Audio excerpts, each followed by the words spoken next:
Back and forth, yeah. Because of COVID and work, we had to move and then ended up coming back. At that moment, we were like really looking forward to find someone that could help us. Sure. We ended up working with different trainers in different cities and different countries, and we felt a lot of progress, but I don't think we were able to target what we needed the most. That was his aggression towards her. Yeah. I see. We could see that some moments it was perfect. Like the scenario at home was really good. He's very obedient. He'll give the pause, sit, stay here and there. And then sometimes when he's uncomfortable or afraid, he shows a lot of aggression towards hers. And we already had an incident really bad back in Brazil. Oh, okay. So it happened again when you guys had left? Yes. So he attacked her here in the face, and then we got some. She had some stitches, and then when we were in Chicago, he attacked her again and attacked her on the arm, but she had a lot of coverage. He was going for the face, but I did that, so then it got the back of my arm. But basically, like I've learned to have really quick reflexes and kind of know what his triggers are. But you can't always avoid those triggers. Like if he gets triggered by me coming near the bed, like I need to get in my bed, you know. And so there are some situations where he snaps, and those still happen a lot. And we've gotten better at understanding his body language and understanding like don't touch him when he's resting. Some of the like obvious things that I didn't think about before, but still it feels like he's always threatened by me, or he's always like pausing and like this whenever I'm around, or like if I move to get from one, like if I'm sitting down and eating and I get up, I see him freeze kind of, and I don't know where that came from or how to get rid of that. And even though a lot of the training we've done has been based on like trick training and like lie down, play dead, spin, twirl, and all of that, and that creates a bond, but then it just disappears in like a second because he suddenly feels threatened and we don't really know where that comes from. Okay. Like if you get treats and Lily will provide any command to him, he'll be very obedient and he'll follow all the instructions and he'll stay, he'll lay, he'll go there, come here. He's a little grumpy about it a lot of times. Like sometimes he'll be barking, and you'll give him a command and he'll go and do it, but he's very vocal. I think that's just him. I don't necessarily think that he's like aggressive or angry when he does it, but like, and basically he's obedient. We just don't know where to go anymore. We felt like the dog trainers that we had, they were really helpful, and we thought they learned. We learned a lot with them, and for sure Milo learned so much and was good. But I think we're not at the point that we just needed the most help. We're not able to get there yet, and we just don't know how to get to the next stage and to Milo and Lily feel 100% confident and comfortable with each other. I think he growled maybe a couple times, but it was never like the point that got to her. Yeah, like there's like the warning snap, which is like, and then there's the warning snap that actually like touches you.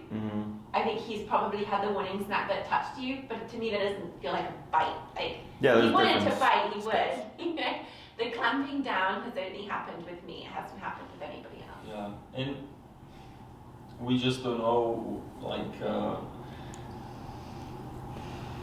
We created like moments that we understand that we shouldn't approach him or we shouldn't do this, and I think we are way more aware of the respect that he needs to have on his own space and stuff like that. But sometimes it's just we cannot predict what's going to happen all the time, and we feel that's kind of like the fear that he has towards her.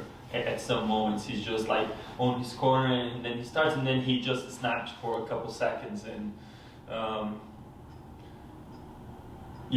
we just don't know what triggers that and what causes that and what we can do to change that relationship and to make everything better.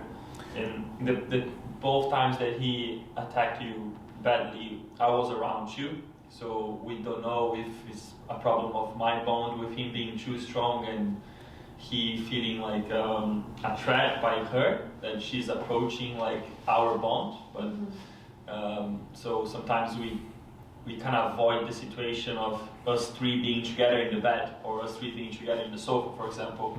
Yeah. If we're playing like with a toy or something like that, or doing the tree training, he'll be fine, completely fine with us being together. But if we're like watching TV and like he's laying down, we just don't know what can trigger him like to just snap. Like if I move or she moves, sometimes he might. It's more with me, like all the time I see them doing things where I look at the situation, I'm like, I would never do that. He's like petting him or he's like lying on the ground, and I'm like, I can't do that.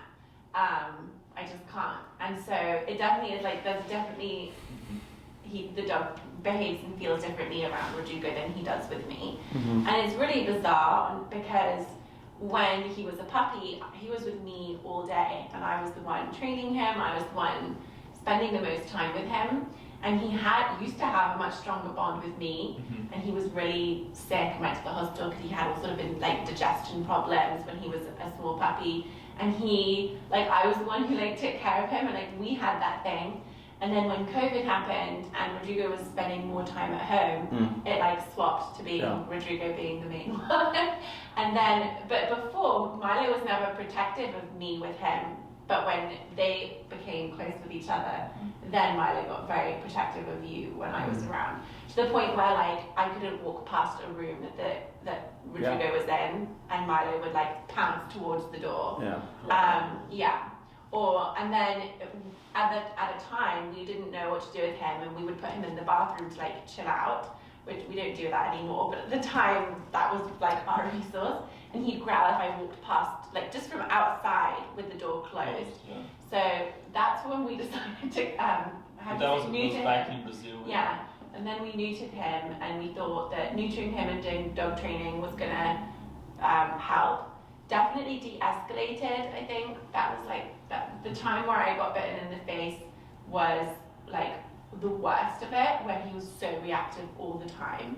And now it's like moments, but it still feels unsafe because I don't know when it's coming. Like I was just petting him in a time, and he like really close to my face. But I never sit on the floor on my bum anymore. I'm always sitting on the floor crouching so I can get up quickly.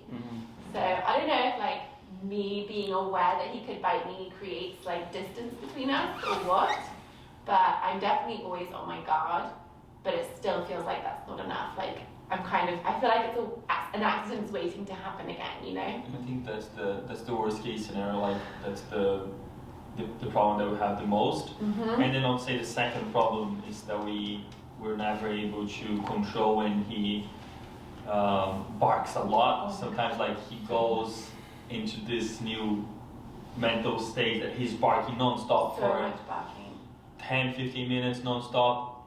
We created a different plan now that when he's going to that state, we just grab a treat and try to change him. Redirect him and bring him close and then tell him to sit, but sometimes he's way off and then we cannot even. He's eaten his whole day's worth of calories in trying to distract him from the barking, so it feels a little bit like a dilemma. When we were in Brazil, we had another dog there with him, was an Aussie Shepherd, and they were playing a lot, and we felt that he was busier. And here, because of the cold and we were working, he does less than what he did in Brazil. We tried to take him to the park, and I have some rackets, I hit balls, and he runs a lot. And we feel when we give him more to do, he probably is going to be more settled, but still, sometimes he listens something like from the stairs, and then he just goes off ballistic. I feel like the exercise thing does absolutely nothing. Like in Rio, remember it was when it was the worst, and we would spend 3 hours with him at the park. And you're talking about what? I'm talking about nowadays. Now. But back then, I would run with him for 3 hours. I feel like it's the same. I really don't think that exercise changes his mental state inside the house. I think that he'll have a really good nap in the morning after his run. After his walk, but I don't know. How old is he again? 3. He's only 3. Yeah. And you've had him since pup. Yeah. Okay. So first he was attached to you. Yeah. Was there any tension towards Rodrigo? No. No. So he was attached to you. COVID happened. Became attached to Rodrigo. Then tension started happening. Yeah. How old was he around that point? 1. 1.5. Yeah. Like you one. left to the UK and I was in Brazil. Yeah. And you were there like for a month and a half. Yeah. Almost 2 months. 2 months. And then he When I came basically back. stayed with me, the other dog, my mom, in this house in Brazil. And then when she came back, was very Really bad. different. Was very different. Like he didn't understand her commands, or he was very confrontation there with her. Like I would put, he's a very cock spaniel, like he's obsessed with, he's very food oriented. And I'd put his food down and he would sit there like this, like he wouldn't go for his food until I left and wasn't looking and then he'd go and eat. And that, to me, that's like as if I was some kind of abuser or something. Yeah. He got that. For sure. And like even when I started dog training in Brazil, we had like 11, 12 hours of sessions or more. It was a lot, and the beginning it was like I'd hold my hand, I'd retreat on the floor, and I'd have to do this, but for him to come and get it, it was like that was like how the road was to like building the trust again. And right now it's much better. Like So you good. have a treat, then you call him here, and then he'll come and he'll It takes him a while. If you're in the bedroom and he's outside, he knows that it's like a trick to get him into the room. I think the worst command for him is to come. Yeah, right? Like he stays a distance. he'll say it with paw, whatever, Yeah, but yeah. come, he's always like hesitant, especially towards hers. Yeah. If she's saying like, come here. Once you get treats involved and once he understands that it's a training session, He's is good. so fast. Yeah. So fast. But yeah. When is that important? Like, oh, we have to leave the house right now, and he doesn't leave that space. We need to put him there. And then it'll be kind of like a He'll sit there. confrontation kind of situation. Yeah. I see. Okay. And so with the training that you've done, it was all positive reinforcement based? Yeah. Food based? Okay. There was a point when we had Back a in bark Brazil. collar Oh, in sure. Connecticut. And we didn't use that for very long because I didn't really think it worked. I didn't think he got it. He didn't understand that the beeping would happen when he was going to bark. And I think it shocked him once or twice, and it just didn't, I don't know, it didn't sit well with us. He really didn't want to do it.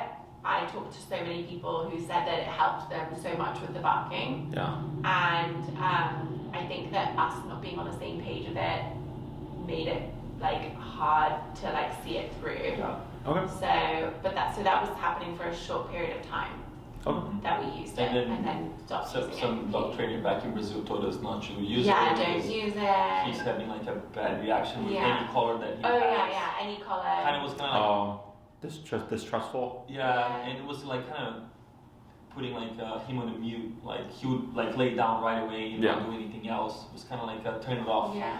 kind of situation for him. Yeah. But I mean, we are willing to do anything. I think, of course, we didn't tackle what's the most important, but overall, it seems like he learns pretty fast. And like with the right guidance, I believe it's gonna be easy to fix it. But I just don't know if anyone was able to really tackle that, or if we are doing something wrong as well. Yeah. We're trying to be as humble as possible, and we're willing to receive any help that we can have. Okay. There's a lot of good information. So in your case, what may have happened is dogs have two technically, but 3 I guess, pivotal changes in life. 6 months, 1 year, 2 years. 6 months, I call it the terrible twos brain, teenager body. That's when they get tall and lanky, but they're brats, like 2-year-old children. At a year, it's teenager brain, adult body, so they start to fill out. 2 years, you get adult dog.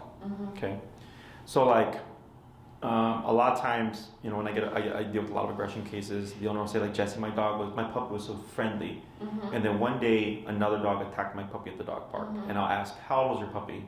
About 5.5 months. It's right at that 6 month mark, or they'll say like, around a year, right?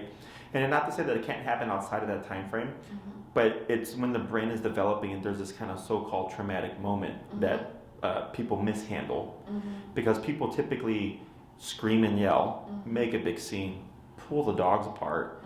Oh my God, right? And then I guess this big old traumatic moment. Yeah.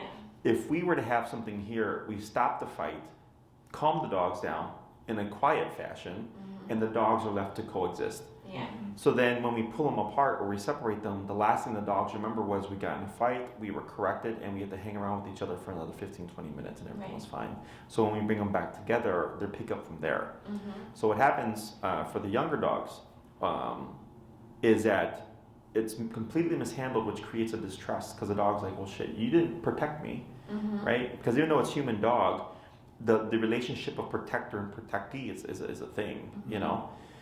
So the dog's like, well, I can't trust you to protect me from other dogs or whatever, and you didn't know what to do and handle the situation, so now I'm going to be aggressive towards all dogs to keep us safe, because I can't trust that you're going to know what to do. Does that make sense? Yeah. So like we had a lady, her dog was 3 years old, so an exception, was a golden doodle, friendliest dude, right? Would play with everybody, and got attacked by an off-leash dog randomly one day when she was walking him. Like a light switch, the next day he was aggressive with all dogs. Okay? And then we trained him, we fixed the reactivity and stuff. We can socialize in here because we run a structured daycare. But when he's with her, it's not the same. Okay? Because there's distrust there. But he's not reactive anymore. He's not trying to go after dogs, so she is able to like do that stuff. It's just he still doesn't trust with socialization, but he does trust us. So if we go back to this guy's timeline, and you know you're there for that first year, COVID happened, you left for a month and all that stuff, and this is not the first case that's happened like this. Like I had another client, puppy, completely friendly, loved everybody, jumping all over everybody, right? COVID happened, and then there was lockdown, and the dog was about a year before things started to open back up again. Had their first guest come over, dog bit the guest. Right, or they called me up, and I was like, because they didn't know. When we trained the dog, we didn't know about any of these issues, right? Because everything was on lockdown. So she's like, Jesse, Barrett bit somebody, blah, blah, blah, blah. And I was like, well, according to the timeline, this all makes sense. Because at a year, dogs tend to come into their own. That's where you start to see like stuff like territorial behavior become a thing, where they start to protect the owner and everything. So it's not something that's from the get-go, because we get puppies at 2 months that already have aggression tendencies. Like it's just in their genetic code. And I'll tell the owner, like, this isn't abuse, like your dog, it's in their genes. Like this is something that's in them, not something that we did wrong. And there's cases like yours, you didn't do anything wrong. It's that nature versus nurture type thing, right? The environment changed at this kind of timeline in his life, and then all of a sudden you come back, and then for whatever reason, he's distrustful of you. There's tension and territorial behavior against you. So it's kind of like it is what it is. I wouldn't really worry about it. The client I just saw before you literally lives across the street. Their dog is 2 to 3 years old. First 2 to 3 years, friendliest guy. Played with dogs, played with people, no problem. They move across the street. He's attacking dogs, he's attacking people. The only thing that changed was that they moved. We did move a lot. We moved so much. Yeah. We moved like crazy. So much during COVID. And that could be, it creates lack of structure, right? But for them, it was just one move, and then 180, But I think for them, it was the same thing. They moved at a certain point in the dog's life, and I said, I think it was the move when the dog turned this old, and this is why this all happened, right? But I was like, it sucks, but it is what it is. There's no point in, because they're like, obviously they're upset about it, because like we wish we never would have done that. But I was like, you would have known, So there are some dogs that are like live with backpackers and whatever, and they're completely fine. Yeah. So it's for that kind of stuff, it is what it is. We just know what we have now, right? But I've had other clients who move a lot, and it creates a lack of structure for the dog, and that can also pose some potential issues as well. Which is why when we do discipline, the reason why it's so important is because even though the environment changes, the rules stay the same. So if I go from Illinois down to like Georgia, red still means stop, yellow still means slow, green still means go, right? Like, so even though I'm in a different state, I can assume killing someone in Georgia is also illegal, right? It creates that familiarity. Same thing for dogs, except their form of structure and discipline is different than our form of structure and discipline, okay? So I'm gonna kind of explain everything and what we can expect to accomplish, and then things that, realistically speaking, I wouldn't worry about because there's too much liability, okay? So I'm assuming you know we train with e-collar, okay? So the difference between e-collar and bark collar is what triggers the stim. Okay, so your bark collar had a beep and then the shock, right? Vibrate, beep, shock. Vibrate, beep, shock. Okay, so it was a 3-tier thing. Do you remember how much you paid for it? Like $20, $100, $200? Like $80. $80. Amazon? Probably, Yeah. Okay, It so was the one, it was like a specific one that somebody, recommended. yeah. Okay. So chances are, if you're spending less than a couple $100, it's not a good collar. Yeah. Okay, so that's the first thing I always think about. So the reason why he shut down is because he did not know how it turned on and how it turned off. So that's what I would expect when you were like, he was like on mute. He didn't want to do anything, right? That's what I would expect, okay? So bark collar can address the symptom, but not the root. Right. So if the issue is he's barking a lot, right? People come in, Jesse, my dog barks like crazy, like I need to stop the barking, right? Yeah. And I'm like, yeah, but your dog is also all over the place. Yeah. And they're just like this, right? And I'm like, that's why your dog is barking. So once we correct all of this nonsense, the barking goes away because that's the symptom, right? If the dog is guarding their food and I go to touch them and they growl at me, right? That's a resource guarder. So the root of the problem is the dog guards their food, right? The symptom is then I might get bit, right? So if I keep pushing that, I know I'm going to get bit. So if I don't address the resource guarding, well then I'm always going to get bit. Does that make sense? It's always an option. So that's how we teach dogs that when I approach the food, they need to leave the food. So then we don't have to worry about that, okay? So the 10 to 15 minute barking that you're getting, for me, is typically a sign of overstimulation, but your guy doesn't come across to me as an overstimulated guy, okay? Because he's just sitting there calm. Yeah. So at home, he kind of like sits at the door and like waits. It's like he's a guard dog. He's like on full alert. okay. And then he'll be like sitting there. I'm over here and my tummy goggles because I'm hungry. I'm not joking. Like it happens a lot. And and then he'll run to the door. Yeah. And you're like slapping on pans, Milo, and he's just like, it's really hard to disengage him at that point. Okay. You can get the food, you can throw it in front of him, and sometimes if he's like in that like mentality, there's nothing you can do. If he's in that kind of mood where he'll like, rup, rup, and every so often he'll just give off a couple barks, which to me it was also a problem because even though it's not as disturbing to have like one bark or another, the frequency with when it happens, it's like he's on alert so much. Like you can tell that he's not comfortable and relaxed, you know? Yeah. He doesn't even in his sleep, he'll be sleep like, and then and you just see his eyeballs moving around and like, just sleep dog, you need to sleep. Yes. So, okay, so that explains a lot. So, yes. So the issue then is your dog is highly territorial, it sounds like, and high alert, which can look similar to overstimulation. Overstimulation is like see how he's just chilling there by your side? Is they're constantly moving all over the place. They don't settle. And it can also look like anxiety, because anxiety also does not settle. But anxiety is usually accompanied by salivation, wide eye, panting, right? The dog's under stress and they're just moving around a lot. Kind of like what people, we pace if we get anxious and stuff like that. So anxiety and overstimulation very much look the same. In your case, you have a very high alert dog who's unable to settle within the home. Yeah. Okay. Now, let's say another dog were to correct Milo to stop something. What do you think that dog would do? Like growl at him. Or what else? Well, at first they'd like maybe come up to him and like do this or something.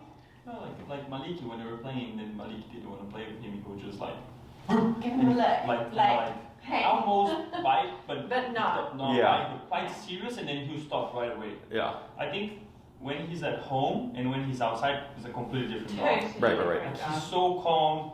If we go to a store today, like if any the manager from the store does that, he would jump and play with them. Yeah. And Yeah. he would be so happy, so chill. We stay sit, he'll be calm and relaxed. He won't bark for anything in the streets and outside home, right? Yeah. He doesn't bark at all. We take him to dog park, he's very calm, like he doesn't play with many dogs, just dogs like from his size and maybe who just walk around. He loves to play ball. Mm-hmm. We try to socialize him quite a lot, but he won't play with, he won't be running with all the dogs there. He'll play 1 or 2 dogs. And as you mentioned, like the 3 stages, I also remember that he was attacked by a pretty big dog in his around 6 months. He was 6 months, and I think we did that, but it was completely unexpected. We just opened the elevator and then the dog was lounging on him. He was quite a big dog and he was like a puppy. And then the other point that I can remember, after the attack, we also separated him from us. Yeah, for a long time. For like quite some time. So I think that also created like, okay, like she was close and then this happened that I don't know, and then I'm away from my owners. You know? He was up at around like 10, 15 days. More. Oh, sure, yeah, because he was used to being around you guys all the time. Yeah, and then because of the stitches, and we didn't know what to do. The I see. Had Yeah. a lot of people, a lot of people working at the time, like construction and whatever.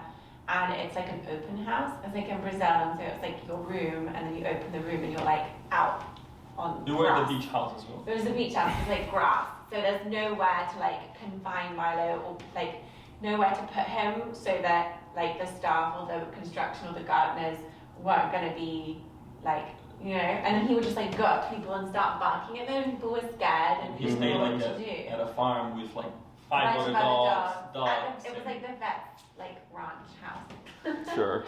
And he was about to have he was supposed to get neutered, and he had just had his blood work done, and then the vet said, well, just keep him here for 10 days or so, make sure that he's okay and that like that there's nothing wrong with him. Sure. And then I wouldn't recommend doing the neuter surgery like 2 days after having bitten you. Oh, sure. Yeah, so he said we should wait and I'll keep him here for observation, and then my mum can calm down. My mum was like, shoot the dog. Like, everybody was a little freaked out. Yeah.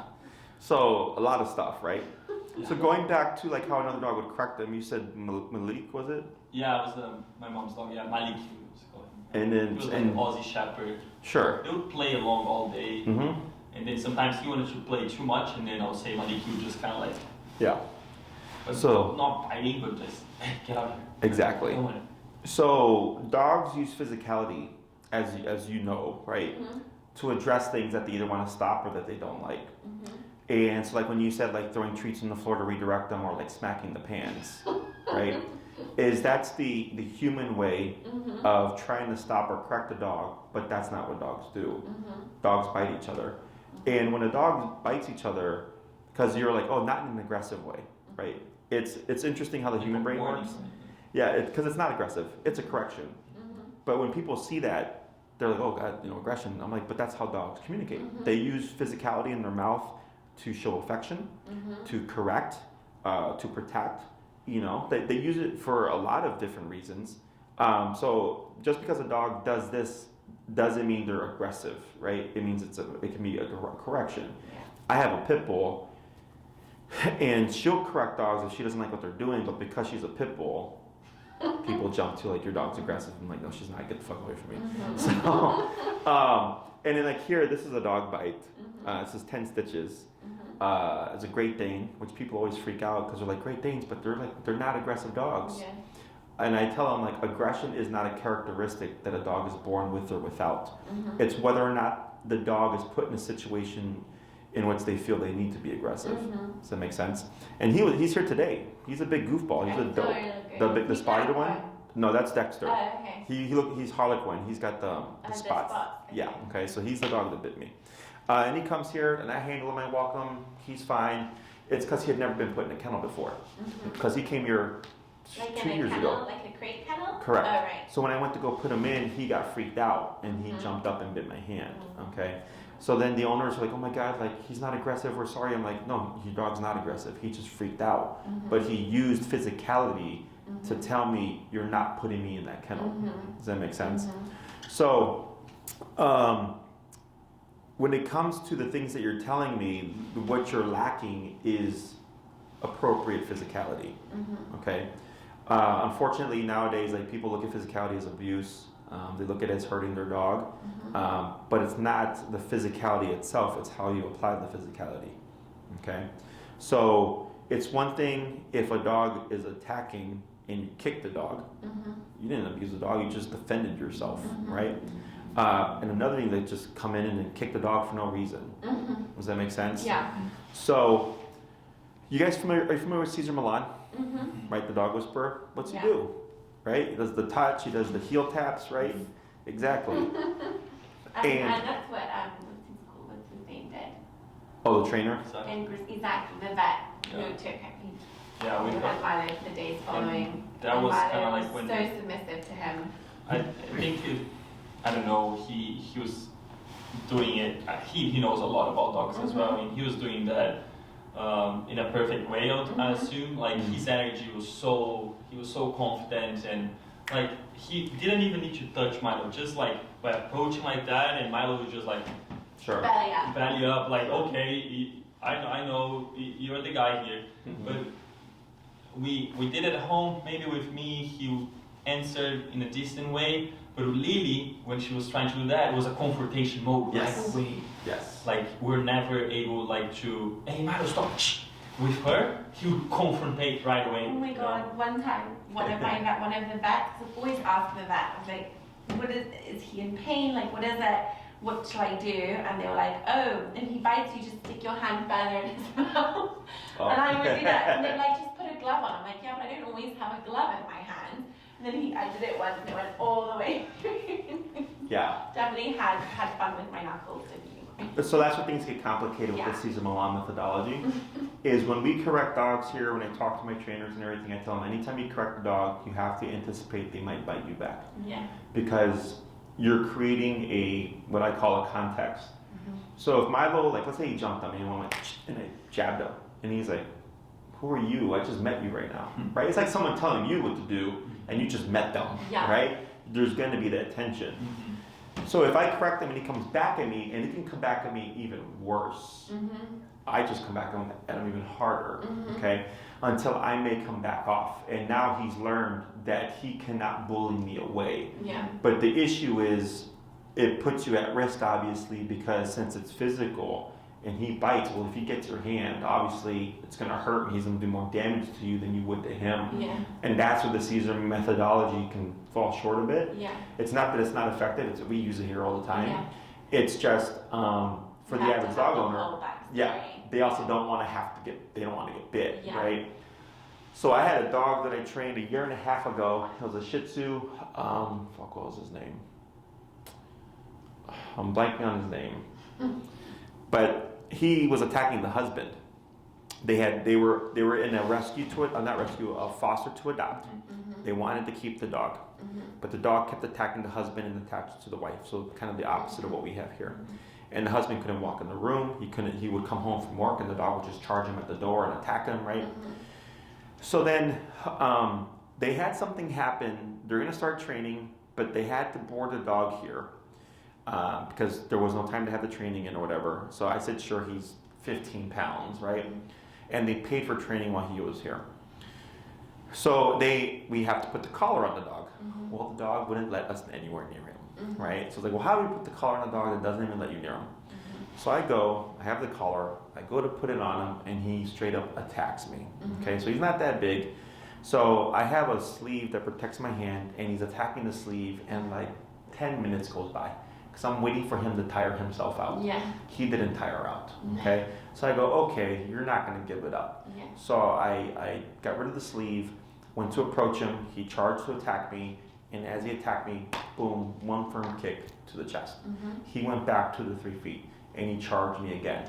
Boom, again. It took me 8 very firm kicks before he went. And he ran away, and he sat in the corner, and he tucked his head, and when I went over, I put the collar on, no problem. Yes, okay. But it took me 8 very firm kicks, literally sending him back 2 to 3 feet before he gave it up, okay? So for the average dog owner, they would most likely just give up. because they're like, oh, this ain't working. My dog just keeps trying to attack me. But the point, that is the point. Yeah. You're in a moment. It's like with people. If they get in a fight, I mean, typically it's until someone's knocked out. Somebody has to win. Exactly, right? So here, because I've done this for so long, I'm very comfortable with it, and I know how to apply physicality, but I'm also aware of like being bitten.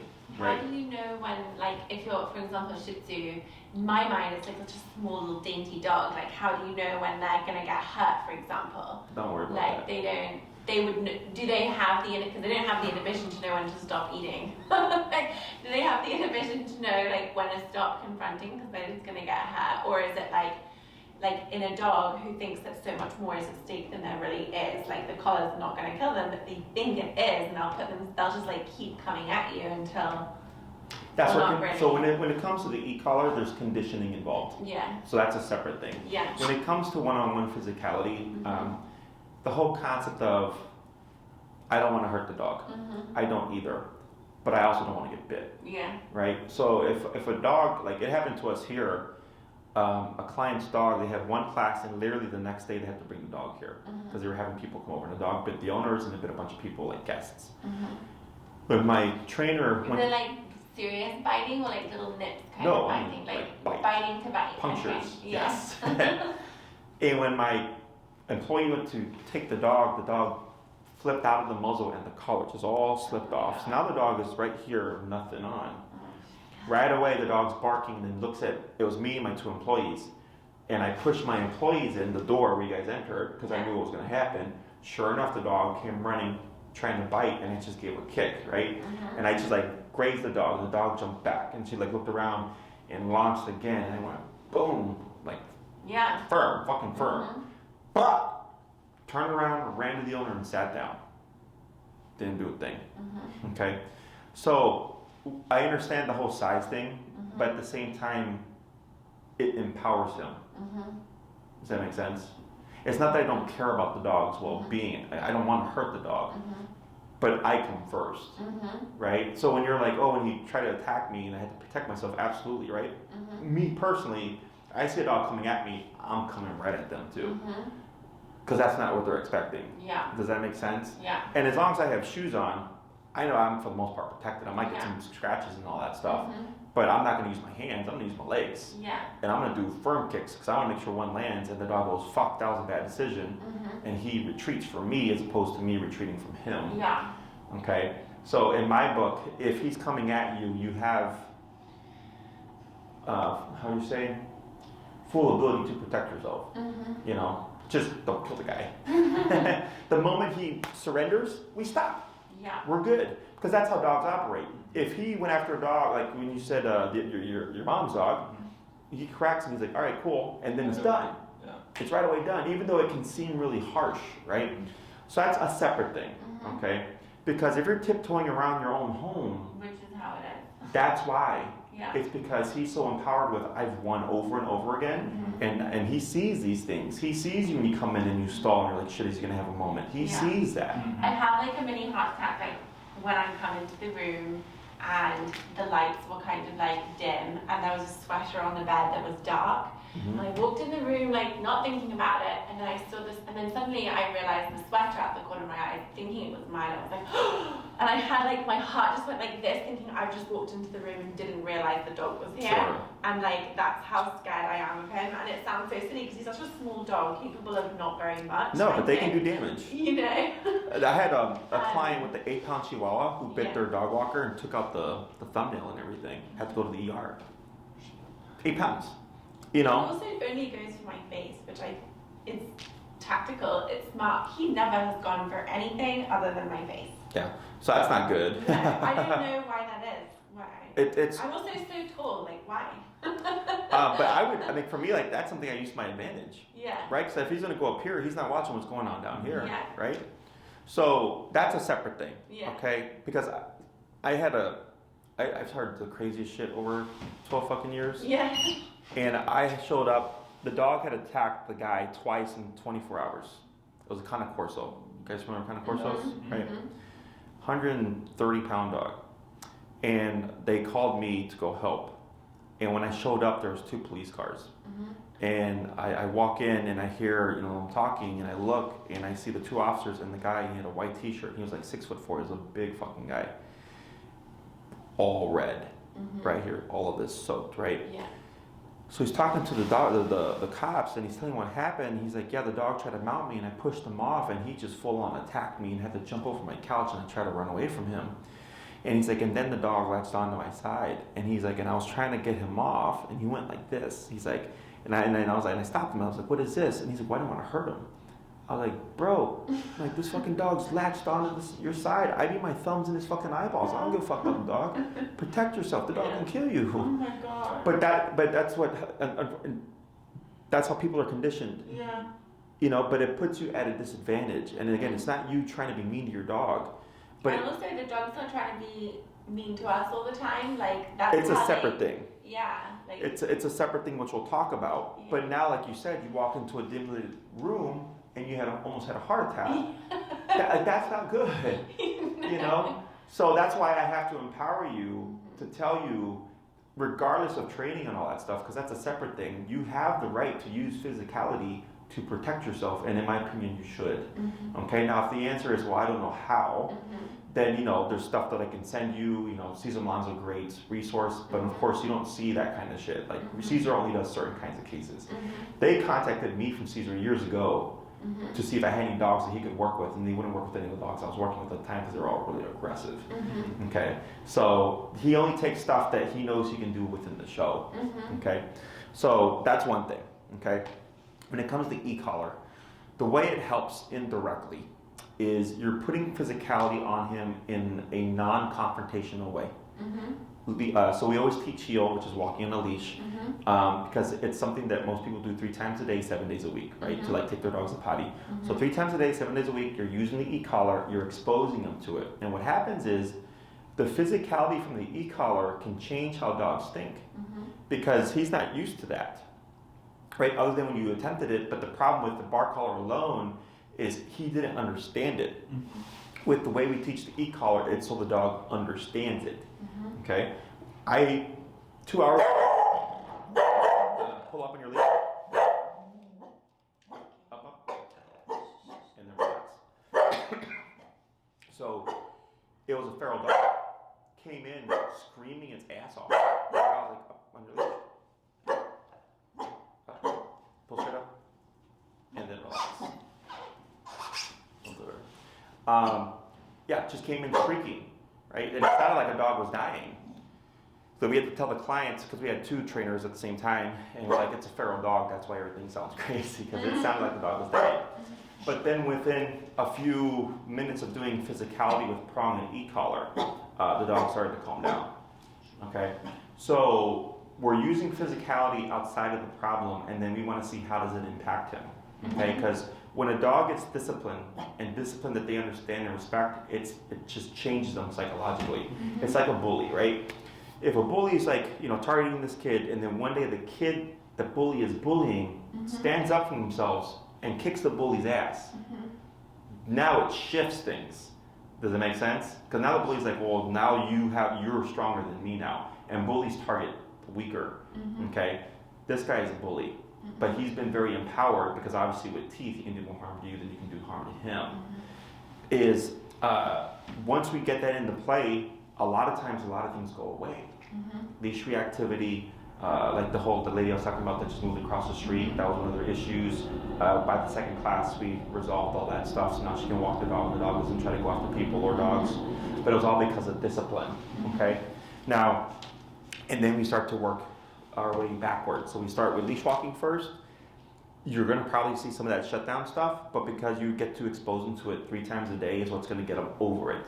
We have to get them over it. If you feel bad about it and you're like, oh man, he shut down again, right? Or he looks sad, or he looks depressed, we're gonna be right back to where we were in the beginning, okay? But the thing about e-collar is we can help him move forward. With the bark collar, there's no direction. Like it's just like bark and things happen. Right? So what you would have to do is e-collar first, and then bark collar. A beep or is it a shock? It's a stim. It's so a stem? Stim. What's that? Have you ever been to a chiropractor or physical therapist? Yeah. Have you ever had the thing that moves the muscles? Yeah. That's an e-collar. Okay. So cheaper e-collars feel more like a shock. Right. And I felt them, and your hand will feel weird because there's like residual, is what I call it. With professional grade e-collar, you don't feel anything. Very isolated. Correct. And it has 0 to 127 levels, so we can really fine tune it. Right. Okay, so older collars were like had 5 levels, Right. so we have 127. Right. So we have 122 more, or divisions. It doesn't mean it's more power. No, it just means Exactly. it's subtle. So the word shock comes from 2 places. It comes from old school e-collars because it was so abrasive. It was so, it was oucher, right? Yeah. And now it's much more refined. It's much like what you would get at the chiropractor, okay? And I have clients who've had TENS therapy, and they felt the collar, they're like, yeah, it's the exact same thing, okay? And I've even had clients that are physical therapists, and they felt that they're like, oh yeah, this is like a TENS unit, okay? So it's not an actual shock. It's just a muscle stimulator, okay? So when we layer in the collar, we always start low and then work our way up until we find a number that works for your dog, okay?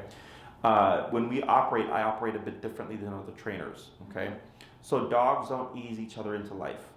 If you were to go to the dog park and he were to act a fool, you may see another dog just come in and boom, right? There is no conversation of like, hey Milo, like please, like don't try to mount the dogs, don't bark too much, keep the volume up to here. That's not a thing. If he gets out of line, another dog would correct them regardless of if they know each other or not, right? I use a similar approach with the e-collar. He tells me what's too much and what's too little. So we start low and we work the way up. And what I want to find is a number that causes a sense of urgency. So like, let's say I tap him on the collar and he walks over to me and he's kind of slow and sluggish. It's not very important. But let's say I press it like a 55 and he runs to me, right? That's urgency. That's what I'm looking for. So I'm not needing the dog to yelp and roll around in pain, but I need the dog to find what we're doing to be urgent, because that's what makes it important. But also that's what changes this, because he's like, holy shit, there's this thing that can happen, and if I don't hustle, like it's going to make me hustle. That's what changes the psychology. Is it used as like correction, or is it used also as like communication? So like both. if you want him to come to you, you use it like a clicking or whatever. Kind of. Okay. It's both. People tend to think of e-collar as a punisher, right? So what that would look like if you use it as a punisher is if you know when it's Milo, right? Yeah. Milo's on the couch. If I go to touch Milo, he's going to attack me, right? Most people think I'm going to go and touch the dog. The dog attacks me, shock him.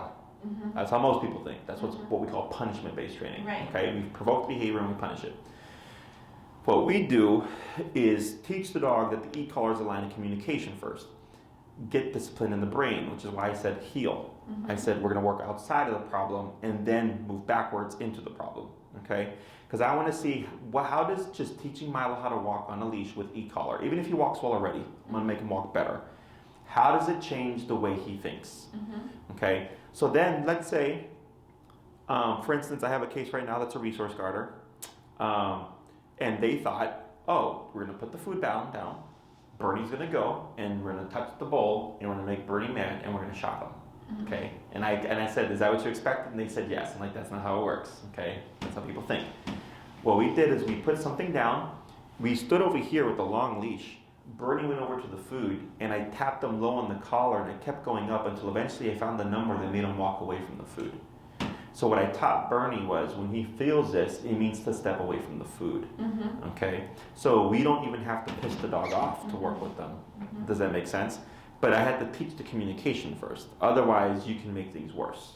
Okay, so that's why him understanding the collar is communication first is very important before we use it for correction. So then when I do use it for correction, the dog understands, oh, this is happening because I'm not supposed to do that. Does that make sense? As opposed to, because that was why you had issues with the bar collar, is because there was no understanding of what it was. It was just this thing that vibrated, beeped, and shocked them. Or early when he was barking at a certain level as well. And that's weird. It's like he then started doing Right. You started playing with it. yeah. Like how high can I go? And he still does that. He's like, So here, I know we're talking about behavior with what we're dealing with, but heal has to happen always. Yeah. Okay? Even when I do it the most aggressive of aggressive cases, heel has to happen first because it teaches the dog how to turn it on, how to turn it off. And then we use it to address behavioral issues, okay? Realistically speaking, if you know he has issues, like if he's on the couch and like he doesn't like being pet while he's on the couch, I do a couple of things. One, I don't let the dog on the couch because he's an asshole. Two, if I want the couch, I teach the dog that when if I go to sit down, my dogs get off the couch by default. I don't need to tell them to. They just go, Dad's coming, he wants the couch, and they just get off, right? Or three, you have a cue that tells them to get off so you can sit down. And you can always invite them back up. So dogs are very interesting. If Milo's already there and you approach it, if I have a dog that resource guards the couch, right, and I approach it, I know I might see something. Yeah. Right? But if I back into it. I'm like, I'm just gonna sit like this. I will get Milo. I like look the other very way. non-confrontational. Right. That's very non-confrontational. So, so if he's there and we come in, we expect we're going to see something. Yeah. However, if I remove Milo and I go and I bring him back, I'm probably not going to see anything. That's what happens. Like he's really good with like asking now. Oh, he on the asks bed. for it. Yeah, on the bed. And if we don't invite him up, He'll just sit there. he'll just sit or go to his and he bed. might whine a bit. And I think that's really good. And then he goes to your side and to But my the problem side. is the off command. If he's up, we Getting him up? cannot use a command for Gotta him like to get push off. him We do have to use treats and stuff. But the invitation, he's doing well there, I think, right? With the bed. With the bed and the sofa. The sofa, he gets on it when we're not using the sofa, and then he's already on it when we want to use it, Yeah. and then he'll stiffen up. And the last accident happened in the bed as well. Yeah. So it's all Yeah. territorial based. Yeah. Yeah. So there, when I say off, she's getting off. Right? And we can empower that through the collar because now you have something to make him get off. Because another dog, if they wanted the spot, they would nip him to tell him, I'm going to claim this. And he has a decision. Do I fight you for it? Or do I take that and I leave? Okay? But when we do this, we don't need to piss him off. Okay? So we're still going to work around things. However, you will have verbal control. And we can get it to the point where you won't always need the e-collar. Okay? Because I understand in the home, you don't want to always have the dog on the e-collar. Outside, expect to need to use the e-collar because it keeps discipline in the brain. This is not we train him and then things get better and then we're stopped and we go back to normal. It's a lifestyle. So like for humans, we have cops, we have judges, we have prisons, we have the lights, right? We have all these rules in place to keep society in check. It's the same thing for him. Think of your e-collar as a cop on a collar. So when you go and walk with him, if he does something wrong and I remote him, it's keeping in his brain, discipline is a thing. It did not go anywhere. So it keeps everything consistent. Does that make sense? Yeah. Because a lot of people always think, like, once I train the dog, I don't need it anymore. And I go, well, that's a yes and no answer. You need it when you need it, and you don't need it when you don't need it. So if it's a great dog in the house, we don't need it. Yeah. But if I'm going to walk the dog, I need it because there's other dogs, there's people, you know, there's people that walk around the corner and can startle the dog. You know, like I had a client who literally just turned the corner and an old lady turned at the same time. Her dog jumped up and bit the old lady in the arm. Like shit like that happens, right? So I want to know if I have my collar on, even if I didn't plan for something, I have a means of regaining control. Okay. For Bernie, the dog that resource guards, I told them, you know, best case scenario is you do the training so well that you don't need the collar to tell him to drop stuff. Or if I'm going to give him a bone, I can't make him not guard things, right? Because that's something the dog does. But if I have this tool, I have a means of reinforcing the command for him to relinquish. So I would just put the collar on the dog, then give him the bone. So then I don't have to deal with anything. Does that make sense? So it just comes down to the human, because some people are like, no, I want my dog to listen all the time and I don't want to have to use a collar or this and that. I'm like, that's not how it works. It doesn't even work like that with humans, you know, but people expect it from dogs. So heel is typically a 2-class exercise, okay? And then we start to, you give me feedback. And you might say, hey, Jesse, ever since we started doing heel, that whole barking for 15 minutes thing has gone away. Stuff like that Heel outside sometimes. will transfer inside. It works backwards. Interesting. Yes, okay? Because it's all about discipline and consequence, because it changes how he thinks. And him thinking that he's safe around us instead of him having to protect us as well, or not, and having anything to do with it. Yes, no, it can help that too, because if he's bullying you, right, because he's giving you rules. Don't touch me when I'm on the couch. Don't walk into the room when I'm in there, right? That's a rule against you. So then when you're outside, I know outside he's fine, but like let's say, technically speaking, because he can bully you, he can technically make rules outside of that. Yeah. Does that make sense? But when you start to discipline him, and you're like, nope, you gotta be here, and you're not gonna do that, and you're not gonna do that, now it's the other way around. Then he's like, well, shit, I thought I was in control of you, but now you're in control of me. And that's why things start to change. Yeah. But it's all done through physicality. We cannot communicate these things with food and treats and love and affection and banging pans. We also just don't always have food, and like sometimes we're in a situation where I'm like lying flat on my back in bed, and you need something of the dog, or to either do or not do something. You don't always have food. Right. I'm not like a treat lady. So these are all things that it's expected he do. Okay, and then we see how does it impact him. One thing, for instance, like if he's on the couch and you want to come in and sit down next to him, I cannot make him like that. Okay, that's something that he has to make a decision on. So let's say 14 years ago I didn't like sushi. Okay, then I went out to a sushi restaurant with my friend, and he's like, try the Godzilla roll. He's like, it's the best roll. They cook it, because I was like, raw fish is gross, right? He's like, try it out. It's cooked. He's like, it's my favorite. And I'm like, all right. I tried it. It's fucking amazing. Okay. Now I love sushi, and I eat raw sushi and nigiri and sashimi and all that stuff, right? But I made the decision.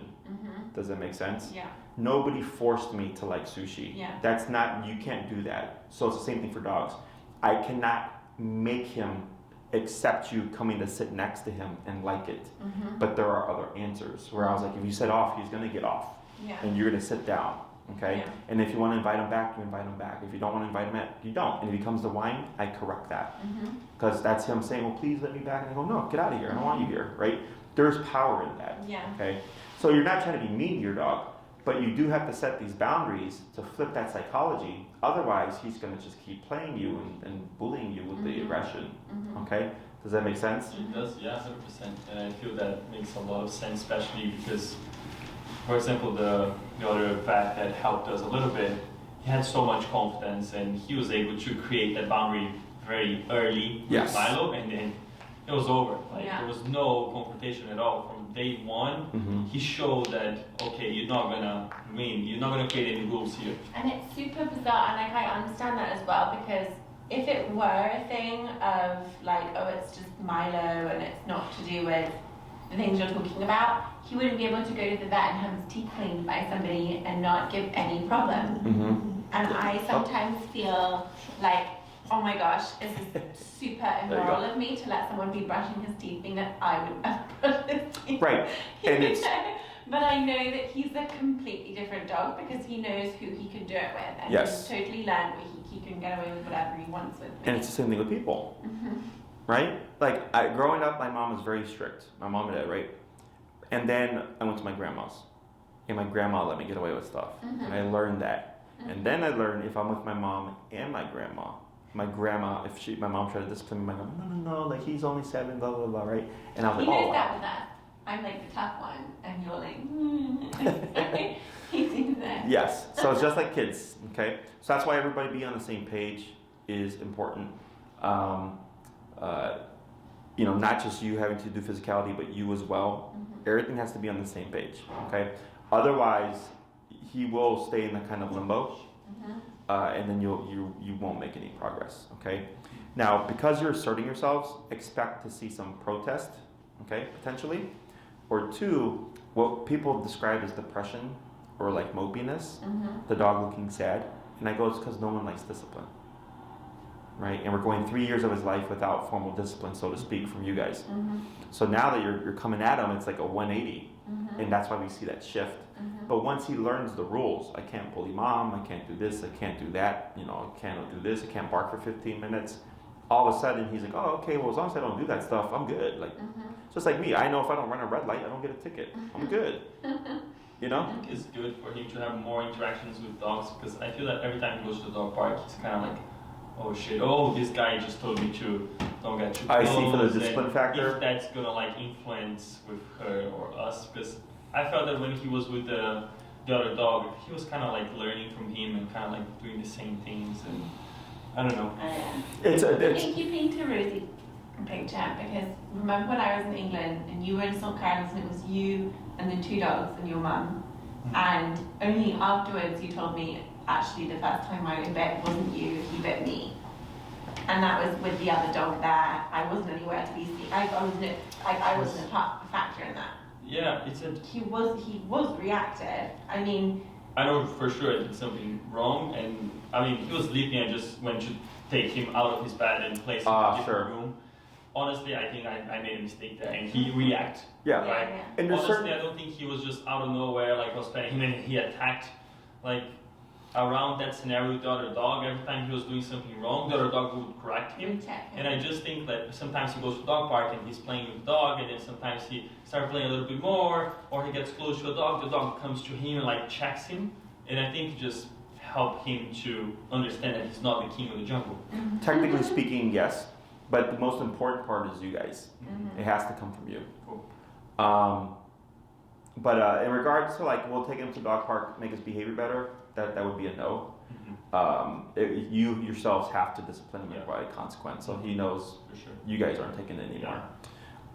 So in terms of length of time and stuff, I would probably put, because I have 3, 6, 9, and 12-week programs, I would put you like at a 6 to 9 week range, okay? Where I focus on just the stuff that you need unless you want more. So 2 classes on heel, that has to happen, okay? And then we see what's happening within the home. We can do a class on getting them to disengage from things, getting off the couch when you stay off and stuff like that. We can work on physicality from you to correct him, okay? Because you're not always gonna have that e-collar on. You might walk into a dim lit room and he is sleeping in there and he comes at you, right? Is instinctually, because of all your experiences, you're gonna be wanting to flight, but you're gonna wanna fight. Because that's the greatest learning moment, is that he goes, man, mom herself fucking kicked my ass, right? He's gonna think twice about it. 5 and 6 are what I would call the variables. Everything's contingent on how is he doing in the home. Okay, if you're like, man, Jesse, this is a different dog. Ever since we did discipline and e-collar and stuff, like, different dog. I go, great. Then we can teach, if you want a more reliable recall, if you want stationary control and you can take them to a restaurant, we can cover that. But 5 and 6 are the variables, okay? Because obedience is one thing, okay? Obedience is like math, English, science.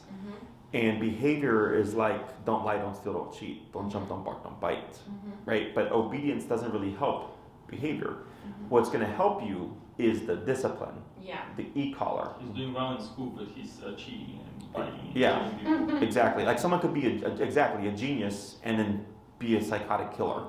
They're not related. Yeah. So Which same is thing why with the this. trick training, like, I don't know, it just feels like he's, you know what I mean, like 2 parallel streets. Yes. And More he's genius so and- good at trick training.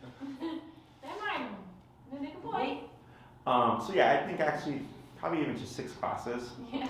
So I'm just targeting what you need. In terms of the collar that I would recommend, how much does he weigh? Pounds. I don't know. Is it like 30 it's like pounds? 12 kilos, right? Is that like 30 13 pounds? kilos. He's He's like also almost round. double, yeah. He's chubby right now. He's very thirsty too. Oh, thirsty, yeah, you were at the dog. Yeah, I was gonna say because he looks about 25, potentially 30 pounds. Yeah. Yeah, something like that. I think it's around then. Yeah. So you have 2 choices for the e-collar. Well, technically 3. One is meant for 35-pound dogs and under, okay, which would be in his size range. And then there's one above that meant for 70 and under, and then there's one above that meant for 70 and over, okay? If you don't care about aesthetics, the 70-pound one I would recommend, the 70 and under. The problem is that it's kind of like a big box, so it just sits there. So a guy his size, it looks kind of stupid, okay? The one for his size, the 35-pound and under, is smaller, but the reason why I'm suggesting a higher powered one is because, one, we're dealing with aggression, so I always want to have more in case I need it in terms of power, because the difference is output. How strong is the sensation? Okay, and it's perfectly safe to use. I could put the high-powered collar on my 8-pound Chihuahua, and he'd be perfectly fine. It just means he would feel it much lower. Okay, so one is we're dealing with aggression. So in case something happens with aggression, we can override it. Two, he does have that thicker, cocker spaniel coat. So we need to get through all that as well. So if you don't mind the big box, then and we'll send you the information. And he has a lot of skin. I don't know all dogs, but cocker spaniels have that extra skin. The setties, yeah, the extra. If you go with the 70-pound and over, which is the best collar, it's the most expensive one, but it's the best one. It's curved, so it's not a big square. It's like this. So even though it's more power than we'll probably need, it wouldn't look. You can choose the setting on it, right? No, it's a singular setting. Yes, technically, you can change the setting on the collar because there's 127 levels. Right. So the difference would be on the low-powered collar, his number could be 50. On a high-powered collar, his number could be 20. Right. Because it's more output. Okay. So because of his size, you have a number of options. Maria would send you all those models that I recommend. So if you don't care about how it looks, the 70-pound and under one would be fine. So go for that one. It runs about 287-ish with tax. The one above it is 330-ish with tax, and that's the one that's curved, and it doesn't look clunky. I don't care, but either one of those would be your better options. The smaller one, I wouldn't really want to do it too much just because it would suck if we used it. He's tougher than we think. He gets aggressive. We can't stop him. Yeah. And now you have to buy a whole new. Money. It's exactly. Does it like roll downwards and then sit here? No, if you roll downwards, that means it was too loose. Too loose, so it should stick here. Yeah, and we'll send you videos so you learn how to fit it correctly. So when it comes to booking and stuff, you contact Maria. Please give her about 5 to 7 business day turnaround because we have other clients that she's working with. But once you're on the calendar, it's easy. Okay. She'll send you the information in terms of cost. She'll send you a contract form, and she'll send you the models that I recommended, and then you pick and choose what you want to go with. Does it work with a remote? Correct. Right. You control it. So if you don't press anything, nothing happens. Okay. So it's not the same as a bark collar. Just remember, I can only take you as far as you're willing to go. What makes me different from most trainers is most trainers don't want to do the dirty work, so to speak, right? Like it. So the dog that was attacking the husband, the other trainers were telling him, "Oh, just keep giving him treats and You don't ignore want to stimulate him, him into a situation that he might be reactive to try and fix it." or make the dog trust." Right. Right. I was like, but this has nothing to do with trust. This is a dog asserting himself over the husband to possess the wife, right? And then I come in, and I'm like, because when I told him what happened, the dog tried to attack me when I tried to put the collar on, and I told him, "You know how I stopped him?" And they're like, "No." I'm like, "I kicked him," and then the husband was like, "I can kick him." And I was like, "Man, if he's fucking trying to attack you, why not?" Yeah. And I was like, I understand he's 15, 20 pounds or whatever, so I'm not asserting myself like I would a 100-pound dog. But I'm gonna put some power in it because I need the dog to learn, right? Because another dog would just bite him, and he was trying to bite me. He got off leash during this consult. He got off leash because they couldn't even give each other the leash. And the wife goes to give the husband the leash. He grabs the leash. The dog slips out the collar, right? He's running around, and I go over there because I don't want him to run through and go in the facility. And he comes at me, and I had boots on, so I just stuck out my foot like this because I knew he was going to attack my foot. Sure enough, he came back and attacked my foot and knocked out a tooth in the process. But all I did was do this because I didn't want to do anything. We weren't training. I came in. I'm the one that did physicality, and they actually adopted the dog because we got it under control. That dog, there was a foster fail so many times because no one could fix the aggression. And then I come in. And I'm like, yeah, you can assert yourself over the dog. I mean, that's why it's like I talked to a friend of mine who works at a shelter. I was like, what do you do? And she said to go to a behaviorist that prescribes medication for the dog. No. And I know my experience with medication, doesn't fix the root problem, I suppose. Yeah. But I know that I was gonna say. Oh, I was like, giving him to a shelter felt like it wasn't a solution because it's like if he can't be our pet, he can't be anyone's pet. That's correct. And so what are we giving the onus on someone else to go through all of what we've gone through, but that kind of what poor trainers, how many thousands of dollars that we've spent. No, you're not and the they're first. gonna have to start from zero, and so that's why we're like at this point where we're like, what happens? Like either he goes to a sanctuary or we just have to keep trying and keep figuring it out. Yeah. And it kind of like feels like we've just been going in circles again because we don't want, like we went to one guy who had a spray bottle and was like wanted to spray his face, right? And like most people we talked to didn't understand why he was aggressive. They're like, he seems like such a good dog, he has his little needs there. And again, like not wanting to put him in a situation like to stress him out. Obviously we would never do that on purpose. It's not realistic. But like none of the trainers we've had have ever seen him be aggressive. They've never seen him growl. They've never seen him, you know. Yeah, even and they really see barking. him, right? And they're like, They oh, see this him guy. like this, and then they see him with the treats, and I'm like, well, that's not the dog that we have a problem with. We No. have a problem. Yeah, with no, I've the had- dogs we adopt. I've heard this story so many times. Yeah. You know, I can help you. Okay, now you're not going to have like the normal dog, Right. so to speak, Right. right? But you will have answers. You will make progress. Yes, you can protect yourself and assert yourself physically, Right. and you should. If the answer is I don't know how and I would like to know how, Yeah. then I can help you with that. Yeah. But I had a client with this pit bull. The dog named Doug. One of the craziest cases I've ever seen in my career. Very intense dog. Couldn't live a life. Like everybody, like you said, the trainers are telling him all this stuff. But they're like, but that's not realistic. They're like, we can't do that in life. Like, you know, we walk down the street and there's people. We can't always be hiding behind cars. Like, Right. sometimes you just turn a corner, you know? Yeah. And then, like, they couldn't board the dog anywhere. And it was funny because the veterinarian, they gave the dog gabapentin, triazidone, and fluoxetine, 3 pills. The dog was still trying to kill people. Yeah. Right? And then they refused to board their dog. Okay? So, like, not only were they not giving them answers, they would not board their dog. And What then, does that mean? They wouldn't board the dog. like, they wouldn't have them there overnight because they would travel and stuff. Oh, right. So nothing that the vet was doing was helping this family, right? Yeah. So then they found us. Yeah. And Doug isn't perfect, but he can come here.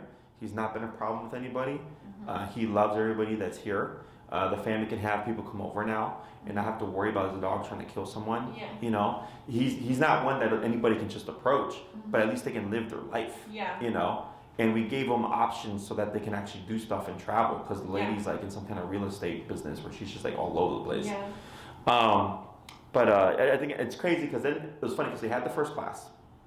From the first to the second class, they had to go to the veterinarian, and every time prior, they always had to drug up the dog and like sedate him and stuff.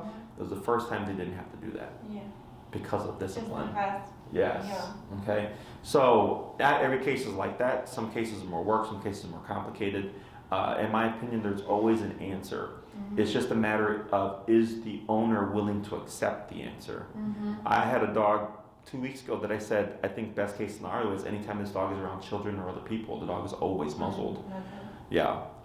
We have them, we've never used it, but children is a thing that Milo does not like.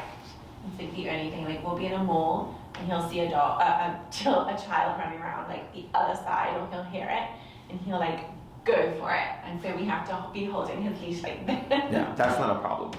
That will go with the healing stuff. Yeah. Now, if the Milo not being around children and not being socialized around children, that's something you may want to think about. You know, if everything's going well, we should be able to cover that within that time frame. And remember, I can't make him like kids, Right. but we can get him to be like this while kids are around. Yeah. Just coexistence. Yeah. Yeah. Okay. And also, I just think that we need to be good at telling if there's a kid nearby, just like go straight over. He's like, do not come in, don't touch the dog. Yeah. A lot of kids just want to ride on the dog, and he looks like a teddy bear. Today, like there were a couple kids at the dog park, but they're just normal kids, not screaming, jumping. Oh, sure. When there's like kids running around, screaming, jumping, then I think he feels threatened and he answers back. But for sure, we want him to be able to stay calm like that as well. Yeah. So that shouldn't be an issue. What makes things more complicated is when we're trying to create like the dog liking the kid. Right. That's more complicated than just lay down while the kids run around and play. So, but yeah. So, any other questions? I think that's all. And then like all the sessions would be here. Yes and no. So the healings, because my facility is 13,000 square feet, so we can work indoors to do some of the training, like the healing stuff. You don't have to be out in the cold. But of course, when you practice your training, you would be outside practicing. If for whatever reason, you're like, hey Jesse, like it's just not transferring in the home or something, you can schedule it in home. There's just an upcharge, okay?